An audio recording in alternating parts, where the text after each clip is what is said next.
Exclusive. Israeli ambassador to the United Nations Gilad Erdan had pointed remarks for the world body after being detained by its security personnel, telling Fox News Digital that anti-Semitism is very prevalent within the halls of the UN. The UN is a building, and it's fair to say that in this building, anti-Semitism sadly is very prevalent, Erdan said during an interview with Fox News Digital. There are many anti-Semitic countries like Iran who want to annihilate the one and only Jewish state, and we don't hear any condemnation against Iran for saying it.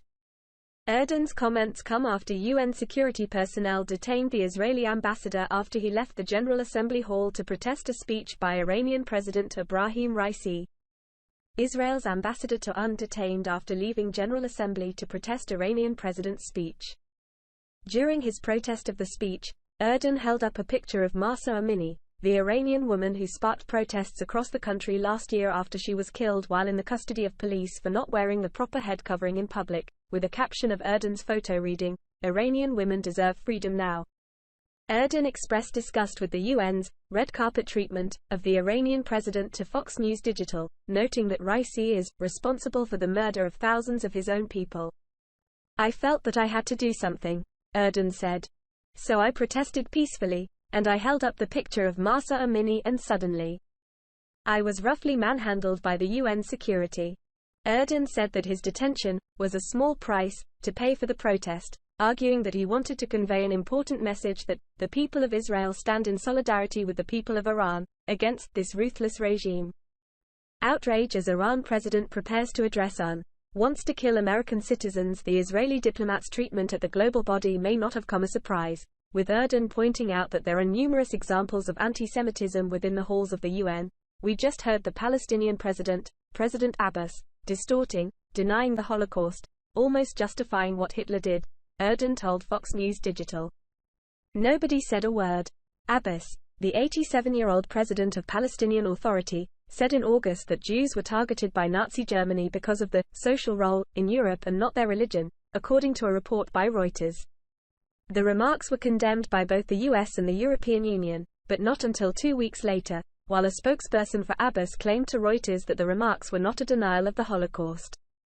The United Nations Security Council on Monday approved a plan to send a multinational coalition security force of thousands to Haiti to help crack down on the country's out-of-control crime crisis.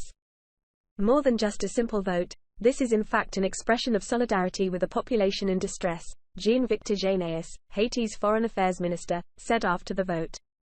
"It's a glimmer of hope for the people who have been suffering for too long."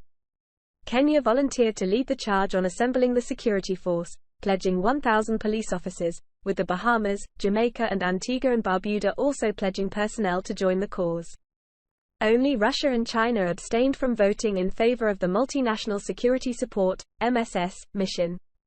The mission will target the protection of key infrastructure and transit hubs, including airports, schools, hospitals and major intersections. The mission will also include an oversight mechanism. The report also discussed how gang members use sexual violence to terrorize populations under the control of rival gangs, citing just under 500 rapes reported in the same timeframe. The deployment of an armed force is expected to restore peace and security to Haiti so it also can hold long-awaited general elections that have been repeatedly promised by Prime Minister Ariel Henry after the July 2021 assassination of President Jovenel Moise. Turkey detains dozens in nationwide sweep targeting alleged Kurdish militants linked to suicide bombing. Haiti earlier this year appealed for help from the international community to deal with crime in the capital of Port-au-Prince. Jamaica was the only country to respond that it was considering sending police and soldiers to help. The crime has now leaked out from the capital and started to rise in other cities and in the countryside. National Security Advisor Jake Sullivan called the resolution an important milestone in bringing much-needed help to the people of Haiti. "We thank our partners at the Council for moving swiftly to approve this decision, which formally endorses the mission and lays the framework for how the international community can best support Haiti at this critical time," Sullivan said in a press release following Monday's vote. Freight truck crash in southern Mexico claims lives of 10 Cuban migrants, injures 17. "We have taken an important step today, but our work to support the people of Haiti is not done," he added.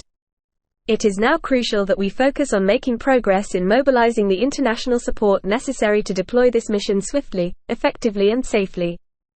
The U.S. has not promised to provide any personnel but has instead issued plans to provide $100 million in logistical aid, including communications and medical assistance.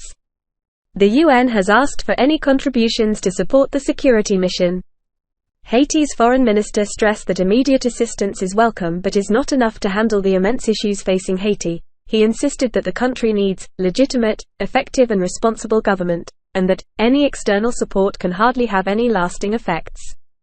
Regrettably, the resolution just adopted fails to send the strongest signal in that regard, he added, urging the need to combat the country's extreme poverty to have any hope of lasting change.